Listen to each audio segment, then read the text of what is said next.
সর্বশেষ যে লোকটা জান্নাতে যাবে তাকে আল্লাহ তাআলা জাহান্নামের আগুনে পোড়াতে পোড়াতে ছাই বানিয়ে ফেলবে। আল্লাহ বলবেন, জিব্রাইল যাও একটু দেখো একটা মাত্র সেজদা দিয়েছে আমাকে, এরকম কাউরে পাওয়া যায় কিনা। খুঁজে খুঁজে কাউরে পাবে না। আল্লাহ বললেন আবার দেখো, খুঁজে খুঁজে একজনকে পাবে, সামান্য ইমানের ছিটে ফোঁটা তার অন্তরে ছিল। আল্লাহ বলবেন যেহেতু ছিটে ফোঁটা আছে, অনেক মাইর খাইছে, ওকে বের করে জাহান্নাম থেকে বের করে একটা নির্ধারিত দূরত্বে রেখে দাও, রেখে দেওয়া হবে। কিন্তু জাহান্নামের আগুনের লেলিহান শিখাতে তার গা ঝলসে যাবে। সে আল্লাহর ডেকে বলবে, মাবুদ তোমার কাছে আমি কিছু চাই না, জাহান্নাম থেকে তুমি আমাকে বের করেছো, জীবন নদীর পানি তুমি আমার গায়ের মধ্যে ঢেলে দিয়েছো, আমি আবার সজীবতা ফিরে পেয়েছি, আমি তোমার কাছে জান্নাত চাই না, শুধু নিরাপদ একটা দূরত্বে আমাকে রেখে আসো যাতে জাহান্নামের আগুন আমারে কষ্ট দিতে না পারে। আল্লাহ জিব্রাইলকে বলবেন যাও এমন দূরত্বে রাখো যাতে জাহান্নামের আগুন ওরে কষ্ট না দেয়, রেখে আসা হবে। অনেকদিন সে ওখানে আনন্দে থাকবে, আল্লাহ শুকরিয়া করবে, সে মনে মনে বলবে বেঁচে গিয়েছি আমি। অনেকদিন থাকার পরে মনে মনে ভাববে বাইসা তো গেছি, কিন্তু নতুন করে একটু ট্রাই করে দেখি। আল্লাহ আগেই বলে রাখে আমি কিন্তু জান্নাতে যেতে চাই না। আল্লাহ বলবেন কি চাও? সে বলবে আল্লাহ তোমার জান্নাতটা তুমি কত সুন্দর করে বানিয়েছো, আমি একটা নজর শুধু দেখতে চাই, জান্নাতের দরজার সামনে নিয়ে যদি আমারে বসিয়ে রাখো দ্যাটস ইনাফ। আল্লাহ বললেন তুই না ওয়াদা করেছিস।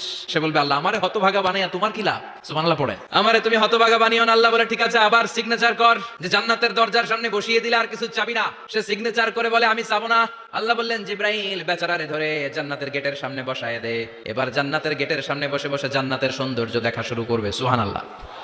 ওই হতভাগা লোকটা বলবে আল্লাহ এত সুন্দর জান্নাত তুমি বানালা, চোখ দিয়ে সৌন্দর্য দেখি, কান দিয়ে আওয়াজগুলো শুনি, হুর আর গেলমান হেঁটে বেড়ায়, এত সুন্দর জান্নাত চোখ দিয়ে দেখি ঢুকতে পারি না, আমারে কষ্ট দিয়ে তোমার কি লাভ?